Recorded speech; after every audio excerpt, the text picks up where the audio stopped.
Hello,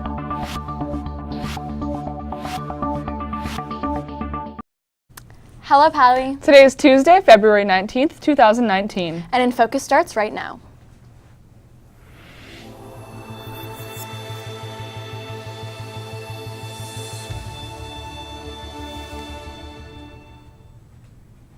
An amazing internship opportunity is now open for signups. And President Trump officially declares a national emergency.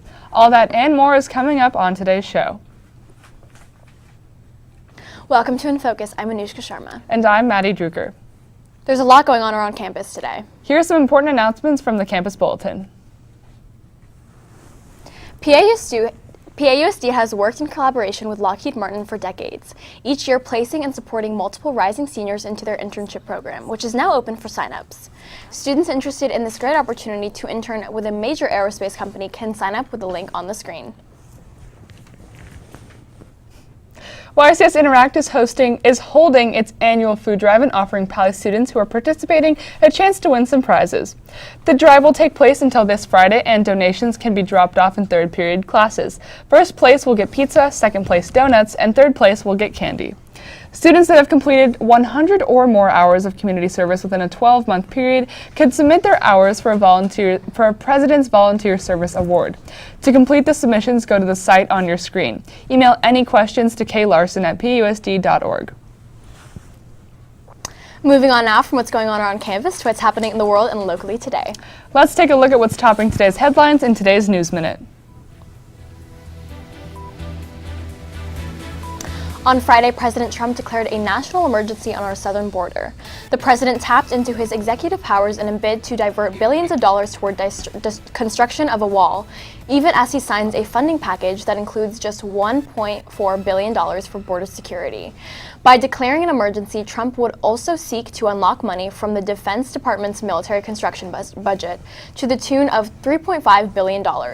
Although the president will have some resistance from the legal battles that have already begun, a coalition of 16 states are suing over Trump's decision to declare a national emergency to obtain funding for a border wall. Those states include California, Michigan, and New York. A horrible scene over the long weekend when a gunman killed 5 people and injured 6 police officers in a shooting at a manufacturing company in Aurora, Illinois. The gunman, identified by authorities as a 45-year-old Gary Martin, who was a 15-year employee at the company. Chief Kristen Zimmern confirmed Martin had killed 5 people at the Henry Pratt Company, a 118-year-old company that makes water valves. The warehouse employs about 200 people, but it wasn't clear how many were inside at the time. The horrific ordeal lasted about an hour and 35 minutes from the time numerous people called 911 to report the shooter. Over the weekend, 3 sexual assaults on the Stanford campus occurred. 2 of the victims were assaulted at the same event and reported being unable to give consent for sexual activity. The 3rd victim reported her assault on the same night as the other 2, but at a different location. The first 2 decided to remain anonymous, and the 3rd declined to speak with police. Provost Persis Strell released a statement Sunday hoping that the victims will come forward to allow both the university and the police to investigate.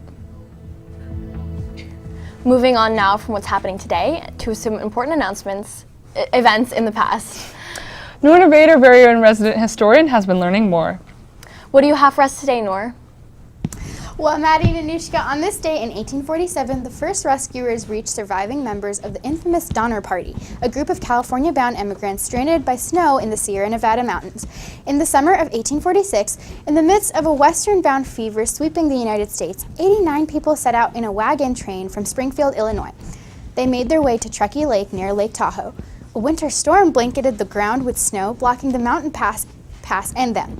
The weather worsened and the group had to resort to cannibalism, and only 7 survived. News of the stranded Donner Party traveled fast to Sutter's Fort, and a rescue party set out on January 31st. That's all from me. Back to you guys. Thanks for that, Noor. Thayer Kacher has been researching the story on the Ravenswood School District and has more on the new developments they are undergoing. Thayer? For a long time, there has been a gap between Palo Alto Unified School District and the Ravenswood School District. However, Ravenswood School District has made improvements since Dr. Hernandez Goff was made superintendent in 2008. As she arrived, she noted the key things that could be improved. We had more ability to impact very quickly, where some of the facilities the operations parts, the the grounds, for example, improving some of the classrooms. Since she arrived, she has implemented programs such as the Common Core system and keeping the multiple subject teachers in the K-5 programming with the single subject teachers in the K-8 program. However, there's one that stands alone. We have maker spaces at each one of our schools. We have 3D printers, laser cutters, circuit boards. We do robotics in there, coding. And the thing that I'm most proud of is that it's available for all of our students at all of the schools. Future goals for Dr. Hernandez-Goff is getting students into higher lanes in high school. Being able to have students go into high-level math, high-level science, AP classes. Although many improvements have been made, there is still a long way to go. So building the electives and the very focused content areas and expertise is really where we need to go. The kids that attend the Ravenswood School District have struggles outside of school as well. The Boys and Girls Club is one of the organizations helping students with problems outside of school. And we have to take a multiple layer approach to that. The first is they have to have that sense of safety that all students need. So we have to provide a safe place after school and summers where they can come.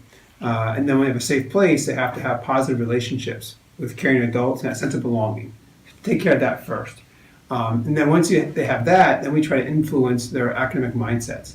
The Ravenswood School District has made many improvements over the last decade with great leadership by Dr. Hernandez-Goff. For InFocus, I'm Thayer Cage. Thanks for that great story, Thayer. While the Ravenswood School District is looking to create more opportunities for their students, Pally students are taking advantage of theirs by participating in Pally sports. That's right. Max is in the studio now with the latest in Pally sports news. Hey, Max, I heard there are a lot of games to catch up on today. Yes, there definitely is. Let's start off with some scores. On Saturday, boys varsity soccer lost to BCP by a score of 2-0. Today, there's a lot of games going on. JV and varsity softball both play against Los Altos. JV plays here at Pally at 3:45, while varsity plays away at 3:30. Moving on, boys varsity tennis plays away at Aragon at 4 o'clock. Now for some lacrosse. Girls varsity lacrosse plays at St. Francis at 5:30. Boys varsity lacrosse plays here at Pally versus SHCP. Volleyball is also in action today as boys varsity volleyball takes on Cupertino in an away match at 6:45. Finally, basketball is in action. Boys varsity basketball has a playoff game at a neutral location versus Independence at 7 o'clock. Girls varsity basketball has a neutral playoff game versus Los Gatos at 5:30. Good luck, Vikes. That's all from me. Back to you. Thanks for that. The weather in Tahoe this weekend was unbelievable with all that snow. I heard some reports that they had to close some slopes due to heavy snowfall. I think those are the resorts, Anushka, but I heard the same thing. Well, our meteorologist Ingrid is in the studio now with today's weather report. Ingrid, what can we expect out there today? Well, today in Palo Alto is very sunny. There's no snow around here. Right now in Palo Alto is 55 degrees Fahrenheit. The high for today is going to be 57, low is going to be 44 with a gust of wind blowing at 6 miles per hour.